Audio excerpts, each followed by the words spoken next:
હવે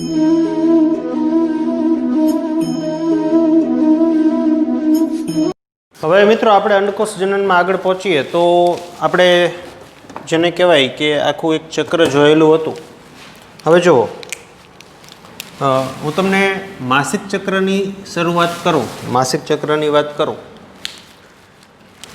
માસિક ચક્ર, તો માસિક ચક્રની શરૂઆત આમ તો પુખ્તતાવસ્થાએ થાય અને માસિક ચક્ર છે તે લગભગ આધેડ અવસ્થા એટલે કે લગભગ 45-50 વર્ષની આસપાસ નિયર અબાઉટ બંધ થાય.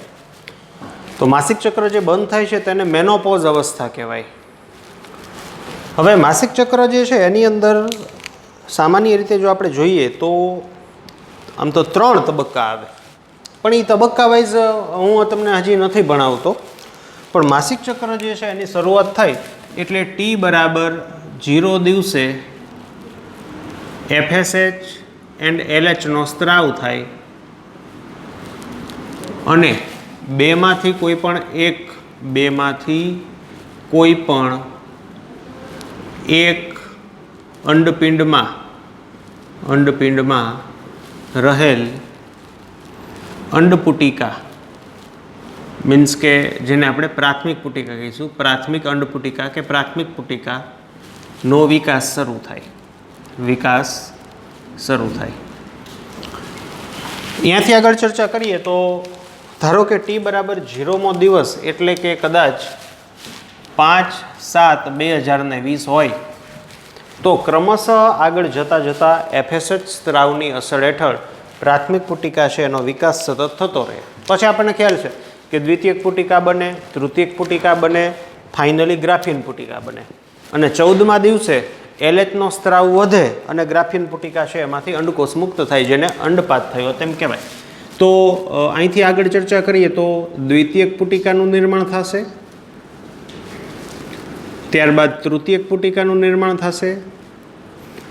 ઇન બિટવીન આની અંદર સર્જાયેલા થેકા ઇન્ટરનાના કોષો દ્વારા ઇસ્ટ્રોજનનો સ્ત્રાવ થશે, એન્ડોમેટ્રિયમ લેયર છે એ વધવાનું શરૂ થશે, ફાઇનલી ગ્રાફિયન પુટિકા બનશે એન્ડ T બરાબર 14મા દિવસે LH સર્જ એટલે કે LH નું પ્રમાણ વધતા, T બરાબર 14મો દિવસ LH અંતઃસ્ત્રાવનું પ્રમાણ વધતા અંડપાત થાય. આપણને ખ્યાલ છે અંડપાત થાય. તો 14મો દિવસ એટલે કયો થશે? 19 તારીખ થાય. T બરાબર 14મો એટલે 19/7/2020 રોજ અંડપાત થાય. હવે આગળ જેને કહેવાય કે ગ્રાફિયન પુટિકા છે શેમાં કન્વર્ટ થાય? કોર્પસ લ્યુટિયમમાં. કોર્પસ લ્યુટિયમ કોનો સ્ત્રાવ કરે? પ્રોજેસ્ટેરોનનો. કોર્પસ લ્યુટિયમના જે લ્યુટિયલ કોષો છે પીળા રંગના રંજક દ્રવ્ય એ પ્રોજેસ્ટેરોનનો સ્ત્રાવ કરે, બરાબર. બીજી બાજુ અંડકોષ છે એ ક્યાં ગયો છે? તો કે અંડકોષ જે છે એ ધીમે ધીમે અંડવાહિનીમાં આગળ વધે છે. હવે કોર્પસ લ્યુટિયમ જે છે એ જો ફલન ન થાય તો 9 દિવસ સુધી અથવા 9મા દિવસે વિઘટનની શરૂઆત. એટલે હું તમને તારીખ ગણાવું તો 19 પછી 9મો દિવસ એટલે નિયરલી 28/7/2020 જેવું થાય. તો ત્યારથી કોર્પસ લ્યુટિયમનું વિઘટન અને કોર્પસ આલ્બિકન્સમાં આલ્બિકન્સ અને ધીમે ધીમે પ્રોજેસ્ટ્રોન લેવલ ડાઉન થાય. પ્રોજેસ્ટ્રોન લેવલ ડાઉન થાય એટલે હવે એન્ડોમેટ્રિયમનું વિઘટન શરૂ અને એન્ડોમેટ્રિયમનું વિઘટન થાય અને જે એન્ડોમેટ્રિયમનું લેયર છે તે યોનિમાર્ગ થ્રુ બહાર નીકળે, જેને આપણે માસિક સ્ત્રાવ તરીકે ઓળખીએ. તો આ છે પ્રોલિફરેટિવ તબક્કો, પુટિકીય તબક્કો 14 દિવસ સુધી. પછી લ્યુટિયલ તબક્કો આવે કોર્પસ લ્યુટિયમનો અને જ્યારે કોર્પસ આલ્બિકન્સ નિર્માણ પામે અથવા તો 9 દિવસ પછી 14મા દિવસે અંડપાત થાય એના 9 દિવસ પછી નો જે તબક્કો છે જેમાં એન્ડોમેટ્રિયમનું વિઘટન થાય, જેને આપણે ઋતુસ્ત્રાવ તરીકે ઓળખીએ. તો આમ 3 તબક્કા છે. ઋતુસ્ત્રાવ તબક્કો, આખું ચક્ર છે એ ઋતુચક્ર કહેવાય અથવા માસિક ચક્ર કહેવાય અથવા ઋતુચક્ર. ઋતુચક્ર બોલવા કરતાં માસિક ચક્ર બોલવું વધુ સારું છે. એનું કારણ શું છે ખબર તમને? એનું કારણ આપણે ચેપ્ટર નંબર 1 ભણશું ત્યારે આવશે. માસિકનો મિનિંગ શું થાય? મહિનો, દર મહિને. માદા સસ્તન પ્રાઇમેટ્સ, જો મનુષ્યની ચર્ચા કરવામાં આવે પ્રાઇમેટ્સ તો એની અંદર દર મહિને આવું ચક્ર આવે છે. જ્યારે આપણે અમુક સસ્તનો જોઈશું તો એની અંદર દર મહિને આવું ચક્ર નથી આવતું. એમાં ઋતુ વાઇઝ આવે કે આ ઋતુ છે તો આ ઋતુ દરમિયાન જ અંડકોષનું નિર્માણ થાય. જ્યારે મનુષ્યની ચર્ચા કરવામાં આવે તો દર મહિને, માસિક એટલે મહિને, દર મહિને મંથલી જેને કહેવાય કે આખી ઘટનાઓ ઘટે છે. હવે પ્રશ્ન કે ઋતુસ્ત્રાવ દરમિયાન બહાર નીકળતું રુધિર સામાન્ય રીતે 40 થી 50 ml હોય છે, અથવા એક્ઝેક્ટ આંકડો આપણે ટેક્સ્ટ બુકમાંથી યાદ રાખશું. શા માટે જામી જતું નથી? શા માટે જામી જતું નથી? બાકી આપણને ખ્યાલ છે કે રુધિર છે એ બાહ્ય વાતાવરણના કોન્ટેક્ટમાં આવે છે તો એ રુધિર જામી જાય છે. આ બધા ક્વેશ્ચનો જે છે તમે જૂના પીએમટી અથવા કોઈ અન્ય રેફરન્સ બુક જુઓ તો એની અંદર આવા ક્વેશ્ચનો તમને જોવા મળે. તો એની પાછળનું કારણ શું છે કે ઋતુસ્ત્રાવ જે છે ને, ઋતુસ્ત્રાવ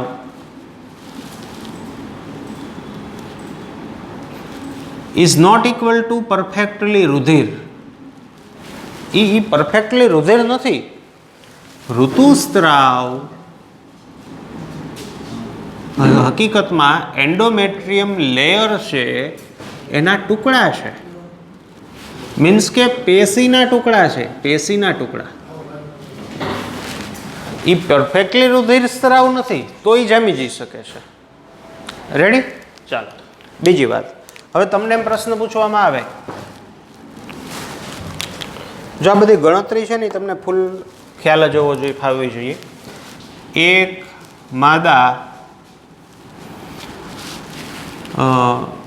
એક માદામાં ઋતુસ્ત્રાવની શરૂઆત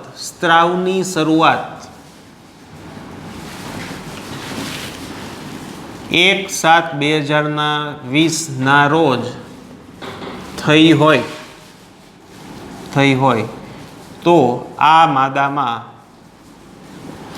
અંડપાતની અંદાજિત તારીખ વર્ણવો. હવે ઋતુસ્ત્રાવ ચક્ર નથી કીધો, ઋતુસ્ત્રાવની શરૂઆત કીધી છે. તો ઋતુસ્ત્રાવની શરૂઆત થઈ છે 1 તારીખે. રેડી? ઋતુસ્ત્રાવની શરૂઆત કીધી છે. તો જનરલી ઋતુસ્ત્રાવ છે 4 થી 5 દિવસ ચાલે. આપણે 5 દિવસ ગણીએ, 4 દિવસ પણ ગણી શકાય, 3, 4 ને 5. રેડી? તો આ 5 દિવસ સુધી ઋતુસ્ત્રાવ જેને કહેવાય સ્ટાર્ટ થાય હશે.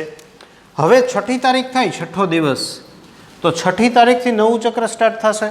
એટલે કે FSHનો સ્ત્રાવ વધશે અને પ્રાથમિક પુટિકા જે અંડપિંડમાં છે, પ્રાથમિક પુટિકાનો વિકાસ શરૂ થાય. હવે અહીંથી 14મા દિવસે અંડપાત થાય. હવે અહીંથી 14મો દિવસ ગણો તમે. 7, 8, 9, 10, 11, 12, 13, 14, 15, 16, 17, 18, 19, 20, 21, 22, 23, 24, 25. તો અહીંથી 14મો દિવસ ગણો. 1, 2, 3, 4, 5, 6, 7, 8, 9, 10, 11, 12, 13 ને 14. તો નિયરલી 19 તારીખ કે 20 તારીખ કે 18 તારીખ કે 21 તારીખ. તો આ સમયગાળા દરમિયાન જો એક્ઝેક્ટલી 14મા દિવસે જ થાય એવું ન હોય, 13મા દિવસે પણ થઈ શકે, 16મા દિવસે થઈ શકે. આની કોઈ જ તારીખ જેને કહેવાય કે એ પરફેક્ટલી જેને કહેવાય ફિક્સ હોતી નથી. આગા પાછું થાય. તો આઈડિયલી 14 દિવસ છે તો 14મો દિવસ એટલે 19 તારીખ થાય. તો આપણે આગા પાછી 1-2 તારીખ ગણીએ તો 18 થી 20ની વચ્ચે અંડપાત થવાની શક્યતા છે. તો આવી રીતે તમને ગણતા આવડવું જોઈએ. બરાબર? ચાલો હવે આગળ વધીએ આપણે.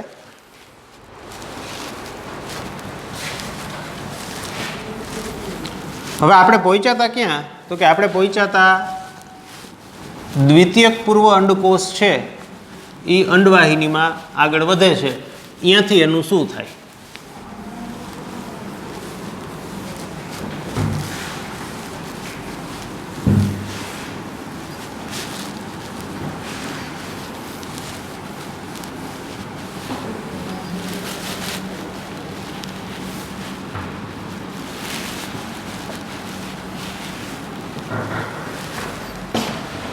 હવે દ્વિતીય પૂર્વ અંડકોષ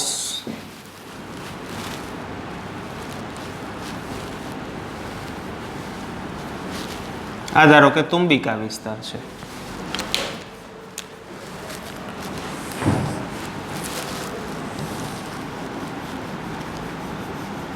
આ અંડપિંડમાંથી દ્વિતીયક પૂર્વ અંડકોષ અહીંયા પહોંચ્યો. તો આ દ્વિતીયક પૂર્વ અંડકોષ એની અંદર રહેલું પ્રથમ ધ્રુવકાય પ્લસ દ્વિતીયક પૂર્વ અંડકોષ છે તો એની ફરતે રહેલા કોષો.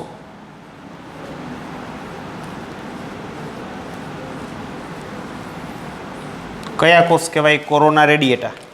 અને દ્વિતીયક પૂર્વ અંડકોષ જે છે એની ફરતે રહેલું પ્રવાહી નહીં પણ જિલેટિન લાઇક સ્ટ્રક્ચર પ્રોટીન, જેને આપણે ઝોના પેલ્યુસિડા કહેવાય.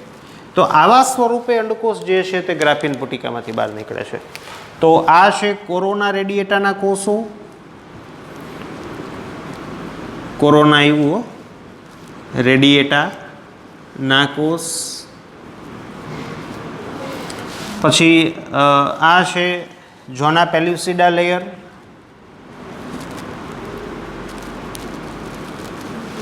અને એની અંદર આ છે દ્વિતીયક પૂર્વ અંડકોષ.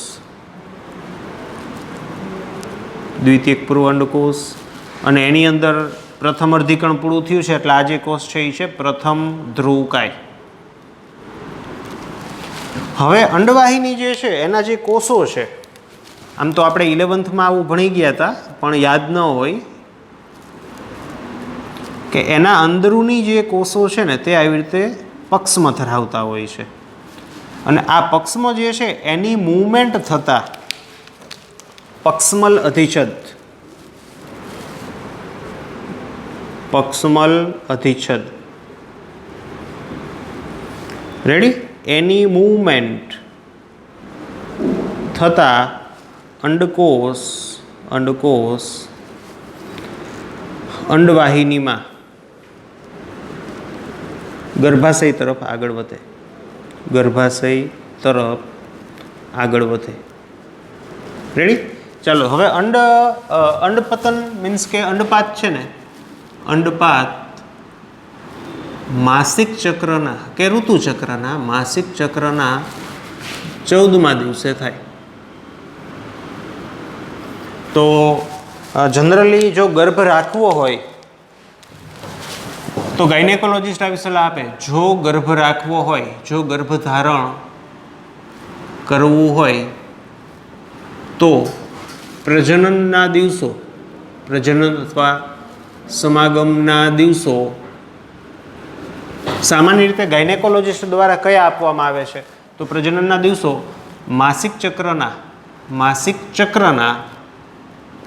11 થી 17 દિવસ આપવામાં આવે છે. જો ગર્ભધારણ કરવું હોય તો પ્રજનનના દિવસો માસિક ચક્રના 11 થી 17 દિવસો છે. કારણ કે આ દિવસોમાં જો 14મા દિવસે અંડપાત થાય પણ 14મા દિવસથી આગળના 3 દિવસ આપી દીધા, કદાચ અમુકમાં 12મા દિવસે પણ થાય, 13મા દિવસે પણ થાય, અને મેક્સિમમ આપણે ખેંચી લીધું 11મા દિવસે પણ થઈ શકે, કે ઇવન પાછળ જાય તો 14ની બદલે 15મો દિવસ હોઈ શકે કે 16મો કે 17મો. એટલે આ જે રેન્જ છે અથવા આ જે વીક છે આખું 7 દિવસનો, તો આ વીક દરમિયાન, આ અઠવાડિયા દરમિયાન માસિક ચક્રના 11 થી 17, તો એ તમને મેં હમણાં ગણતા શીખડાવ્યું કેવી રીતે ગણાય. તો આ દિવસો દરમિયાન અંડપાત થવાની શક્યતા વધુ છે. જેથી આ દિવસ દરમિયાન જો પ્રજનન કરવામાં આવે તો ફલનની શક્યતા વધે. હવે શું થાય જુઓ, પ્રજનન દ્વારા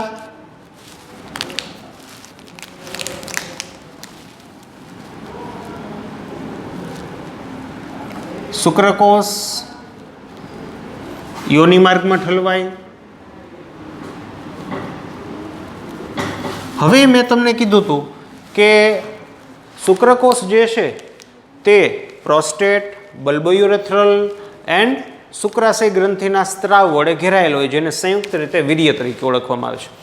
હવે પ્રજનન દ્વારા શુક્રકોષ કરતાં હું અહીંયા લખી નાખું, વીર્ય યોનિ માર્ગમાં ઠલવાય, જેને આપણે ઇન્સેમિનેશન પ્રક્રિયા કહેવાય. ઇન્સેમિનેશન પ્રક્રિયા કહીએ. હવે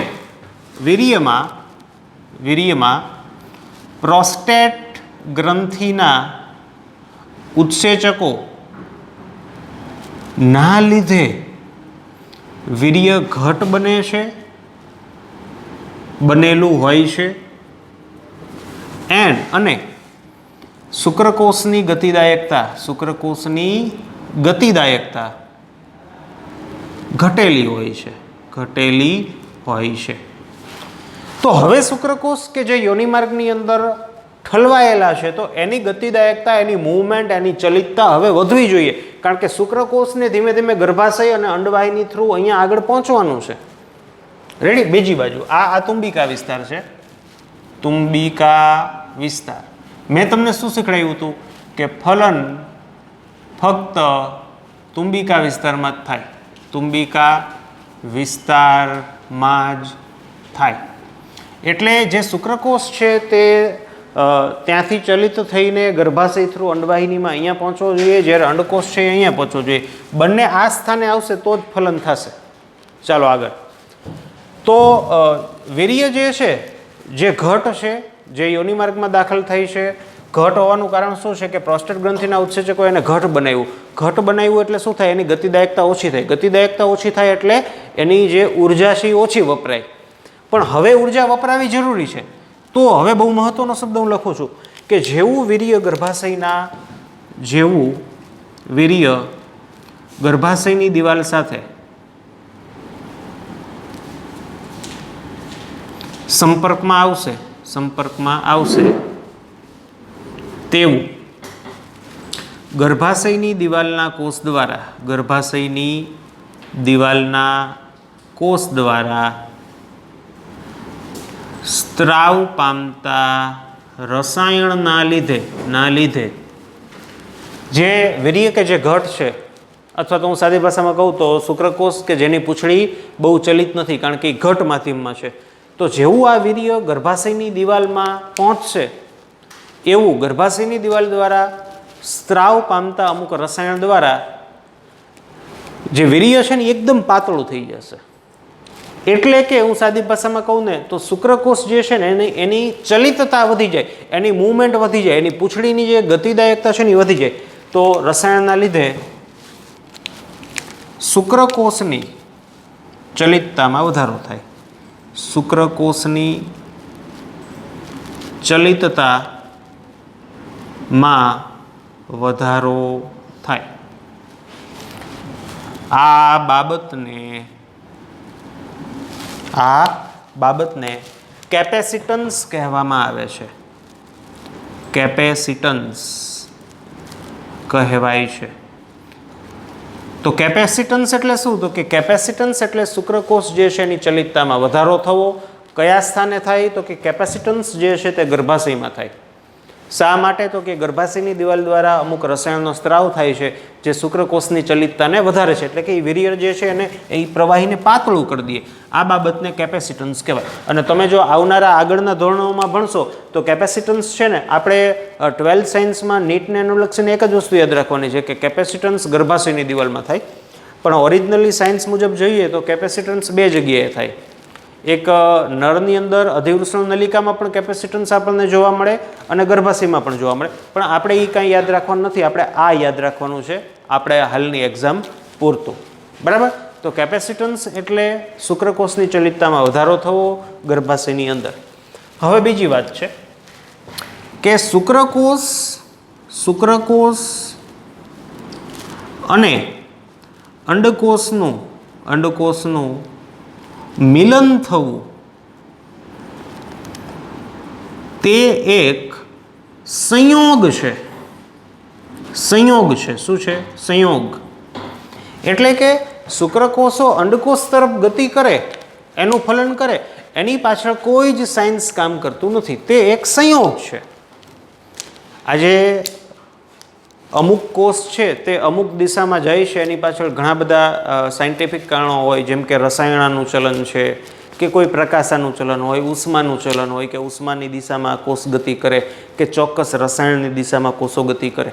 પણ શુક્રકોષ કે જે અંડવાહિની તરફ અંડકોષ તરફ આગળ વધે છે તો તે એક સંયોગ છે, એની પાછળ કોઈ જ સાયન્સ નથી. એટલે શુક્રકોષ છે તે ગતિ કરે પણ ખરા, ન પણ કરે. જોકે વીર્યની અંદર લાખો કરોડોની સંખ્યામાં શુક્રકોષ છે એટલે સંભાવના વધે છે. રેડી? ચાલો. તો શુક્રકોષનું અંડકોષ સાથે મિલન થવું અને ફલન થવું તે એક સંયોગ છે, એની પાછળ કોઈ જ સાયન્સ કાર્ય કરતું નથી. રેડી? તો આપણે ક્યાં પહોંચ્યા? તો કે એક બાજુ શુક્રકોષ આવ્યા, કેપેસિટન્સ થયું, બીજી બાજુથી અંડકોષ જે છે એ અંડપાત થયો એટલે બહાર નીકળ્યા. હવે આ અંડકોષ જે છે ધીમે ધીમે આગળ ગતિ કરે છે અને અંડકોષ જે છે ક્યાં પહોંચે છે? અહીંયા પહોંચે છે. તો હું અંડકોષ દોરું છું.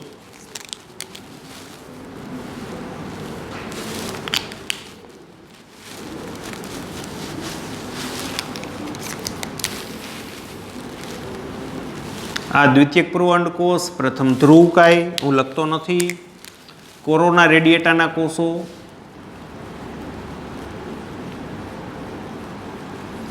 એન્ડ એની ફરતે રહેલા ઝોના પેલ્યુસિડા લેયર, ઝોના પેલ્યુસિડા. હવે આ બાજુથી કોણ આવે છે? શુક્રકોષ, પૂંછડીવાળા. રેડી? અને પછી ફલનની ઘટના થાય. હું બોલી ગયો કે અને પછી ફલનની ઘટના થાય 2 સેકન્ડમાં, પણ આ બહુ મોટો અને ખૂબ જ ઇન્ટરેસ્ટિંગ જાણવા લાયક ટોપિક છે, ફલનની ઘટના. રેડી? ચાલો. તો મારો ખાસ તમને એક અહેવાલ છે કે એવું છે કે જે અંડકોષ જનન છે પ્રાથમિક પુટિકા, દ્વિતીયક, તૃતીયક, દરેકની અંદર ખાસ ધ્યાન રાખવું. તૃતીયક એક્ઝામ પોઈન્ટ ઓફ વ્યૂ ચર્ચા કરું તો તૃતીયક પુટિકાની અંદર રહેલો પ્રાથમિક પૂર્વ અંડકોષ અર્ધીકણ જે સ્થગિત છે તે આગળ પહોંચતા પહેલાં કદમાં વધારો થાય છે. તો આ બધી વાત જેને કે આને નીટ કહેવાય, એમાં બીજું કંઈ ન હોય.